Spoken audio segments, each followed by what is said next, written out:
तर विद्यार्थ्यांनो एका नव्या स्पेशल या सुपर क्लासमध्ये आपले रोजच्या सारखे स्वागत आहे। आणि मित्रांनो मी आपल्या सर्वांसाठी 15,000 पेक्षा जास्त MPSC लेवलच्या जीके क्वेश्चन्सचे ई-बुक तयार केलेले आहे आणि इच्छुक विद्यार्थ्यांना त्या ई-बुकला घेण्याचा जो लिंक आहे या व्हिडिओच्या डिस्क्रिप्शनमध्ये दिलेला आहे। इच्छुक विद्यार्थ्यांनी त्या ई-बुकला नक्कीच घ्यायचं आहे। आणि तसेच मित्रांनो या व्हिडिओमध्ये आपल्याला थोडा बॅकग्राऊंडमध्ये व्हॉइस किंवा नॉईज येऊ शकतो, कारण रस्त्याचे काम थोडे साईडला चालू असल्या कारणास्तव, तर त्यास इग्नोर करायचं आहे। तर या सुपर क्लासला सुरुवात करूया। सर्वात पहिला प्रश्न पाहूया। प्रश्न असा आहे, चिमुरू टेकड्या महाराष्ट्रातील कोणत्या जिल्ह्यात आहेत? चिमुरू टेकड्या महाराष्ट्रातील कोणत्या जिल्ह्यात आहे? ऑप्शन क्रमांक 3 राहील चंद्रपूर जिल्ह्यामध्ये चिमुरू टेकड्या स्थित झालेल्या आहेत। पुढचा प्रश्न पाहूया। भारतीयांना मूलभूत हक्क प्रदान करावेत हे खालीलपैकी कोणाची प्रमुख मागणी होती ते सांगायचं आहे। भारतीयांना मूलभूत हक्क प्रदान करावेत हे खालीलपैकी प्रमुख मागणी कोणाची होती? ऑप्शन क्रमांक 2 राहील नेहरू रिपोर्टची जी मागणी आहे, प्रमुख मूलभूत हक्क प्रदान करावेत भारतीयांना अशी होती। पुढचा प्रश्न पाहूया। या ठिकाणी जळगाव हे ठिकाण खालीलपैकी कोणत्या लेण्याचे प्रवेशद्वार म्हणून ओळखले जाते ते सांगायचं आहे। जळगाव हे ठिकाण खालीलपैकी कोणत्या लेण्याचे प्रवेशद्वार आहे? ऑप्शन क्रमांक 1 योग्य राहील अजिंठा लेण्याचे प्रवेशद्वार असे जळगाव या शहरास किंवा ठिकाणास म्हटले जात असते। पुढचा प्रश्न पाहूया। महाराष्ट्रातील रेल्वेचे जाळे म्हणून कोणत्या जिल्ह्यास ओळखले जाते? महाराष्ट्रातील रेल्वेचे जाळे असे खालीलपैकी कोणत्या जिल्ह्यास म्हटले जाते? ऑप्शन क्रमांक 1 योग्य राहील सोलापूर जिल्ह्याला महाराष्ट्रातील रेल्वेचे जाळे असे संबोधले जाते। पुढचा प्रश्न पाहूया। पंढरपूर या ठिकाणाला महाराष्ट्रातील कोणती राजधानी म्हणून ओळखले जाते ते सांगायचं आहे। पंढरपूर या ठिकाणाला महाराष्ट्रातील कोणती राजधानी म्हटली जाते? ऑप्शन क्रमांक 1 योग्य राहील आध्यात्मिक राजधानी असे पंढरपूर या ठिकाणाला संबोधले जात असते। पुढचा प्रश्न, खालीलपैकी कोणत्या एका राज्याची इंग्रजी ही भाषा मोठ्या प्रमाणामध्ये बोलली जाते ते सांगायचं आहे। खालीलपैकी कोणत्या एका राज्यात इंग्रजी भाषा मोठ्या प्रमाणात बोलली जाते? ऑप्शन क्रमांक 4 राहील सिक्कीम राज्यामध्ये इंग्रजी भाषा मोठ्या प्रमाणात बोलली जात असते। पुढचा प्रश्न पाहूया। पाणी साठवण्याच्या क्षमतेने महाराष्ट्रातील सर्वात मोठे धरण खालीलपैकी कोणते आहे? पाणी साठवण्याच्या क्षमतेने सर्वात मोठे धरण महाराष्ट्रातील कोणते आहे? ऑप्शन क्रमांक 2 राहील उजनी हे जे धरण आहे पाणी साठवण्याच्या क्षमतेने सर्वात मोठे आहे। पुढचा प्रश्न पाहूया। महाराष्ट्रातील पुणे जिल्ह्यामध्ये खालीलपैकी कोणता घटक स्थित आहे ते सांगायचं आहे। महाराष्ट्रातील पुणे जिल्ह्यामध्ये खालीलपैकी कोणता घटक स्थित आहे? ऑप्शन क्रमांक मित्रांनो 2 राहील भाजे लेणी जे आहे महाराष्ट्रातील पुणे जिल्ह्यामध्ये स्थित आहेत। पुढचा प्रश्न पाहूया। खालीलपैकी कोणत्या व्यक्तींनी 100 पेक्षा अधिक पुस्तके लिहिलेली होती ते सांगायचं आहे। खालीलपैकी कोणत्या व्यक्तींनी 100 पेक्षा जास्त पुस्तके लिहिली होती? ऑप्शन क्रमांक 1 योग्य राहील मित्रांनो बाबा पदमजी यांनी जे आहे 100 पेक्षा जास्त पुस्तके लिहिलेली आहेत। पुढचा प्रश्न पाहूया। भारतामध्ये 9.36% एवढा भाग जो आहे कोणत्या राज्याने व्यापलेला आहे ते सांगायचं आहे। भारतातील कोणत्या राज्याने 9.36% एवढा भारताचा भाग व्यापलेला आहे? ऑप्शन क्रमांक 1 योग्य राहील महाराष्ट्र राज्याने भारतातील एकूण भागापैकी 9.36% एवढा भाग व्यापलेला आहे। पुढचा प्रश्न पाहूया। उष्णकटिबंधातील सफरचंद असे कोणत्या फळास संबोधले जाते? उष्णकटिबंधातील सफरचंद असे खालीलपैकी कोणत्या फळास म्हटले जाते? ऑप्शन क्रमांक 2 राहील बोर या फळाला जे आहे उष्णकटिबंधातील सफरचंद म्हटले जाते। पुढचा प्रश्न पाहूया। भारताच्या आयातीतील सर्वात महत्त्वाची वस्तू खालीलपैकी कोणती आहे? भारताच्या आयातीतील सर्वात महत्त्वाची वस्तू खालीलपैकी कोणती आहे? ऑप्शन क्रमांक 1 योग्य राहील पेट्रोलियम ही जी वस्तू आहे मित्रांनो भारताच्या आयातीतील सर्वात महत्त्वाची वस्तू आहे। पुढचा प्रश्न पाहूया। सरोजिनी नायडू यांनी कोणत्या सत्याग्रहाचे नेतृत्व केलेले होते? सरोजिनी नायडू यांनी खालीलपैकी कोणत्या सत्याग्रहाचे नेतृत्व केले होते? ऑप्शन क्रमांक 1 योग्य राहील धरासना सत्याग्रहाचे नेतृत्व सरोजिनी नायडू यांनी केलेले होते। तर पाहूया पुढचा प्रश्न। चौरी चौरा येथील हिंसाचाराची घटना कोणत्या वर्षी घडलेली होती ते सांगायचं आहे। चौरी चौरा येथील हिंसाचाराची घटना खालीलपैकी कोणत्या वर्षी घडली होती? ऑप्शन क्रमांक 2 राहील 1922 या वर्षी चौरी चौरा येथील हिंसाचाराची घटना घडलेली होती। तर पाहूया पुढचा प्रश्न। महाराष्ट्र राज्यामध्ये एकूण किती जिल्ह्यांची संख्या आहे? महाराष्ट्र राज्यामध्ये एकूण किती जिल्हे आहे? ऑप्शन क्रमांक 3 राहील एकूण 36 जिल्ह्यांचा समावेश महाराष्ट्र राज्यात झालेला आहे। पुढचा प्रश्न पाहूया। समता सैनिक दलाची स्थापना कोणत्या समाजसुधारकांनी केलेली होती? समता सैनिक दलाची स्थापना खालीलपैकी कोणत्या समाजसुधारकांनी केली होती? ऑप्शन क्रमांक 1 योग्य राहील डॉक्टर बाबासाहेब आंबेडकर यांच्यामार्फत समता सैनिक दलाची स्थापना करण्यात आलेली होती। तर पाहूया पुढचा प्रश्न। या ठिकाणी भारताने लोकशाही व्यवस्था कोणत्या देशाकडून घेतलेली आहे ते सांगायचं आहे। भारताने लोकशाही व्यवस्था खालीलपैकी कोणत्या देशाकडून घेतली आहे? ऑप्शन क्रमांक 2 योग्य राहील फ्रान्स देशाकडून भारताने लोकशाही व्यवस्था स्वीकारलेली आहे। पाहूया पुढचा प्रश्न।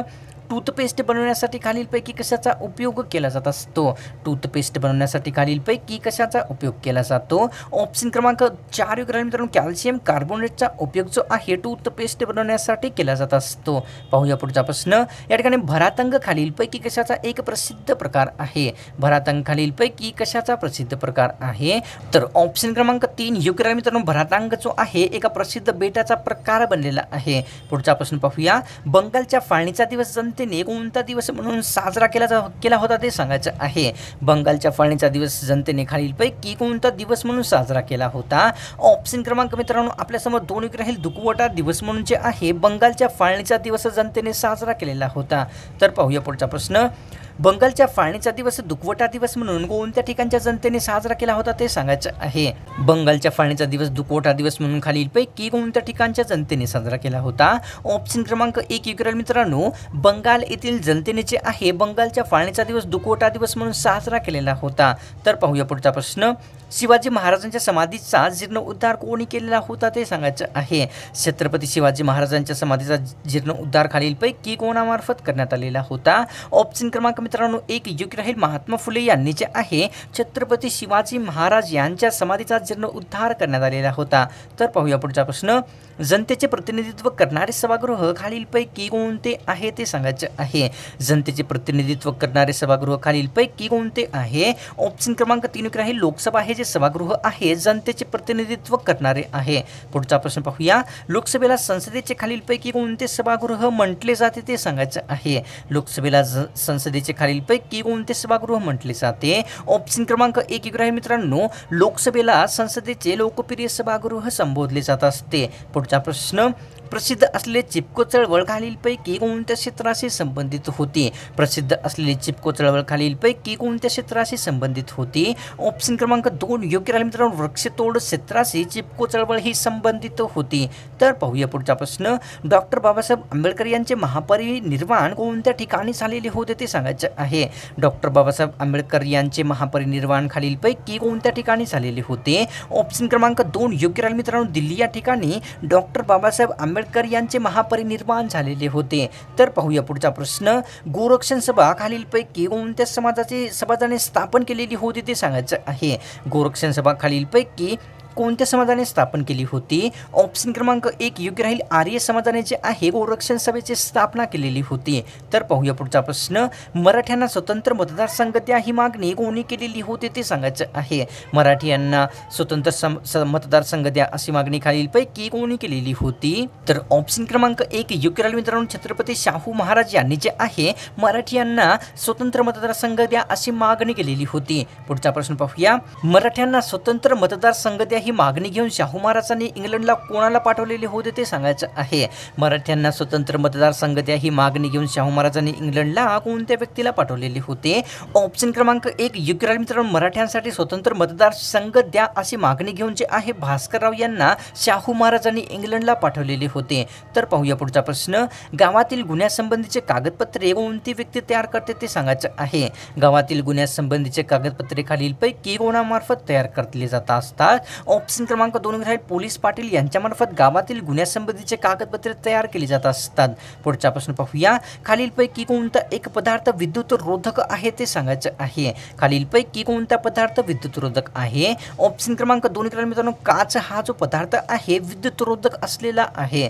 तर पाहूया पुढचा प्रश्न. भारतीय राष्ट्रीय काँग्रेसचे नेते कोणत्या गोलमेज परिषदेमध्ये हजर नव्हते ते सांगायचं आहे. भारतीय राष्ट्रीय काँग्रेसचे नेते खालीलपैकी कोणत्या परिषदेला हजर नव्हते? ऑप्शन क्रमांक 1 योग्य राहील मित्रांनो, सर्वात पहिल्या गोलमेज परिषदेला भारतीय राष्ट्रीय काँग्रेसचे नेते हजर नव्हते.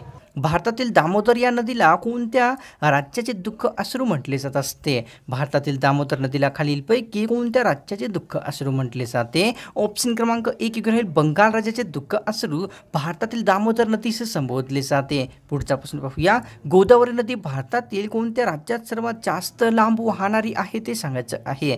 गोदावरी नदी भारतातील कोणत्या राज्यात सर्वात जास्त लांब वाहणारी नदी आहे? ऑप्शन क्रमांक 4 योग्य राहील. महाराष्ट्र राज्यातील गोदावरी नदी सर्वात लांब जास्त वाहणारी नदी आहे. पुढचा प्रश्न पाहूया.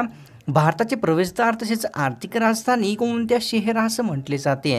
भारताचे प्रवेशद्वार तसेच आर्थिक राजधानी खालीलपैकी कोणत्या शहरास म्हटले जाते? ऑप्शन क्रमांक 2 राहील मुंबई शहराला भारताचे प्रवेशद्वार तसेच आर्थिक राजधानी संबोधले जाते. पुढचा प्रश्न पाहूया. 4000 चौरस मीटर म्हणजे एकूण किती एकर जमीन असते ते सांगायचं आहे मित्रांनो. 4000 चौरस मीटर म्हणजे एकूण किती एकर जमीन असते? ऑप्शन क्रमांक 4 मित्रांनो 4000 चौरस मीटर म्हणजे 1 एकर जमीन असते. पुढचा प्रश्न पाहूया. गरमसूर डोंगर महाराष्ट्रातील कोणत्या जिल्ह्यात येतो ते सांगायचं आहे? गरमसूर डोंगर महाराष्ट्रातील कोणत्या जिल्ह्यात आहे? ऑप्शन क्रमांक 3 मित्रांनो गरमसूर नावाचा जो डोंगर आहे महाराष्ट्रातील नागपूर जिल्ह्यामध्ये स्थित झालेला आहे. पुढचा प्रश्न पाहूया. मुक्ती सदनची स्थापना खालीलपैकी कोणत्या ठिकाणी करण्यात आलेली होती? मुक्ती सदनची स्थापना खालीलपैकी कोणत्या ठिकाणी करण्यात आली होती? ऑप्शन क्रमांक मित्रांनो 4 राहील केळगाव या ठिकाणी मुक्ती सदनची स्थापना झालेली होती. पुढचा प्रश्न पाहूया. पुणा सेवा सदनची स्थापना कोणत्या महिलाद्वारा करण्यात आलेली होती ते सांगायचं आहे?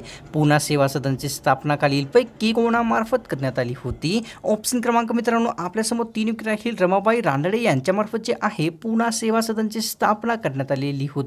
पाहूया पुढचा प्रश्न. सार्वजनिक शिवजयंती साजरी करण्यामागचा हेतू लोकांमध्ये काय आणणे आहे ते सांगायचं आहे? सार्वजनिक शिवजयंती साजरी करण्यामागचा हेतू खालीलपैकी लोकांमध्ये काय आणणे आहे? ऑप्शन क्रमांक 2 मित्रांनो राष्ट्रवाद निर्माण करण्याचे आहे. सार्वजनिक शिवजयंती साजरी करण्यामागचा हेतू आहे. पुढचा प्रश्न पाहूया. मोतीलाल नेहरू यांचा कोणत्या पक्षाच्या स्थापनेमध्ये सहभाग होता ते सांगायचं आहे? मोतीलाल नेहरू यांचा खालीलपैकी कोणत्या पक्षाच्या स्थापनेमध्ये सहभाग होता? ऑप्शन क्रमांक 3 राहील स्वराज्य पक्षाच्या स्थापनेमध्ये मोतीलाल नेहरू यांचा सहभाग होता. पुढचा प्रश्न पाहूया. मदुराई या ठिकाणी खालीलपैकी कोणते एक प्रसिद्ध मंदिर आहे? मदुराई या ठिकाणी खालीलपैकी कोणते प्रसिद्ध मंदिर आहे? ऑप्शन क्रमांक मित्रांनो 1 योग्य राहील. मदुराई या ठिकाणीचे आहे प्रसिद्ध असलेले मीनाक्षी मंदिर स्थित आहे. पुढचा प्रश्न पाहूया. चित्रकूट हा धबधबा खालीलपैकी कोणत्या नावाने ओळखला जातो ते सांगायचं आहे? चित्रकूट धबधबा खालीलपैकी कोणत्या नावाने ओळखला जातो? तर ऑप्शन क्रमांक 1 योग्य राहील मित्रांनो. नायग्रा या दुसऱ्या नावांचे आहे चित्रकूट धबधबा ओळखला असतो. पुढचा प्रश्न पाहूया. महात्मा गांधी कशाच्या सत्याग्रहासाठी दांडी या ठिकाणी गेले होते ते सांगायचं आहे मित्रांनो? महात्मा गांधी खालीलपैकी कशाच्या सत्याग्रहासाठी दांडी या ठिकाणी गेले होते? ऑप्शन क्रमांक 3 राहील मिठाच्या सत्याग्रहासाठी महात्मा गांधी दांडी या ठिकाणी गेलेले होते. पुढचा प्रश्न पाहूया. मुस्लिम नेत्यांनी मुस्लिम लीगचे नामांतरण कोणत्या नावाने केलेले होते? मुस्लिम नेत्यांनी मुस्लिम लीगचे नामांतरण खालीलपैकी कोणत्या नावाने केले होते? ऑप्शन क्रमांक 3 राहील मित्रांनो इंडियन युनियन मुस्लिम लीग या दुसऱ्या नावाने जे आहे मुस्लिम नेत्यांनी मुस्लिम लीगचे नामांतरण केलेले होते. पुढचा प्रश्न पाहूया. सावंतवाडी या ठिकाणी खालीलपैकी कोणत्या नदीचा उगम झालेला आहे ते सांगायचं आहे? सावंतवाडी या प्रसिद्ध ठिकाणी खालीलपैकी कोणत्या नदीचा उगम झाला आहे? ऑप्शन क्रमांक 3 राहील घटप्रभा ही जी नदी आहे या नदीचा जो उगम आहे सावंतवाडी ठिकाणी झालेला आहे. पुढचा प्रश्न पाहूया. भीमाशंकर हे ज्योतिर्लिंग कोणत्या जिल्ह्यात येते ते सांगायचं आहे? ज्योतिर्लिंग भीमाशंकर हे खालीलपैकी कोणत्या जिल्ह्यात येते? ऑप्शन क्रमांक 1 राहील पुणे जिल्ह्यामध्ये भीमाशंकर ज्योतिर्लिंग स्थित आहे. पुढचा प्रश्न पाहूया. महाराष्ट्रामध्ये क्षेत्रफळाच्या दृष्टीने सर्वात छोटा जिल्हा खालीलपैकी कोणता आहे ते सांगायचं आहे? महाराष्ट्रातील क्षेत्रफळाच्या दृष्टीने सर्वात छोटा जिल्हा खालीलपैकी कोणता आहे? ऑप्शन क्रमांक 4 मित्रांनो मुंबई शहर हा जो जिल्हा आहे क्षेत्रफळाच्या दृष्टीने महाराष्ट्रातील सर्वात छोटा आहे. पुढचा प्रश्न पाहूया. औंढा नागनाथ हे ज्योतिर्लिंग स्थान कोणत्या जिल्ह्यात आहे ते सांगायचं आहे? औंढा नागनाथ हे ज्योतिर्लिंग स्थान खालीलपैकी कोणत्या जिल्ह्यात येते? ऑप्शन क्रमांक 2 हिंगोली जिल्ह्यामध्ये औंढा नागनाथ हे ज्योतिर्लिंग स्थान स्थित झालेले आहे. पुढचा प्रश्न पाहूया. महाराष्ट्र राज्याची उपराजधानी खालीलपैकी कोणती आहे ते सांगायचं आहे? महाराष्ट्र राज्याची उपराजधानी खालीलपैकी कोणती आहे? ऑप्शन क्रमांक 1 राहील नागपूर हे जे शहर किंवा जिल्हा आहे महाराष्ट्राची उपराजधानी आहे. पुढचा प्रश्न पाहूया.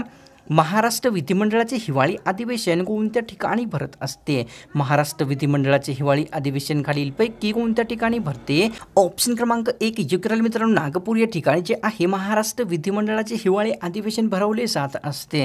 पुढचा प्रश्न पाहूया. या ठिकाणी अपरिपक्व मृदा असे खालीलपैकी कोणत्या मृदेस म्हटले जाते ते सांगायचं आहे? अपरिपक्व मृदा असे खालीलपैकी कोणत्या मृदेस म्हटले जाते? ऑप्शन क्रमांक 2 राहील पर्वतीय मृदेला जे आहे अपरिपक्व स्पर्धा असे संबोधले जात असते. पुढचा प्रश्न पाहूया. भारतीय संविधानाने नागरिकांना एकूण किती प्रकारचे मूलभूत अधिकार दिलेले आहेत? भारतीय संविधानाने एकूण नागरिकांना किती प्रकारचे मूलभूत अधिकार दिले आहे? ऑप्शन क्रमांक 3 एकूण 6 प्रकारचे मूलभूत अधिकार भारतीय संविधानाने नागरिकांना दिलेले आहेत.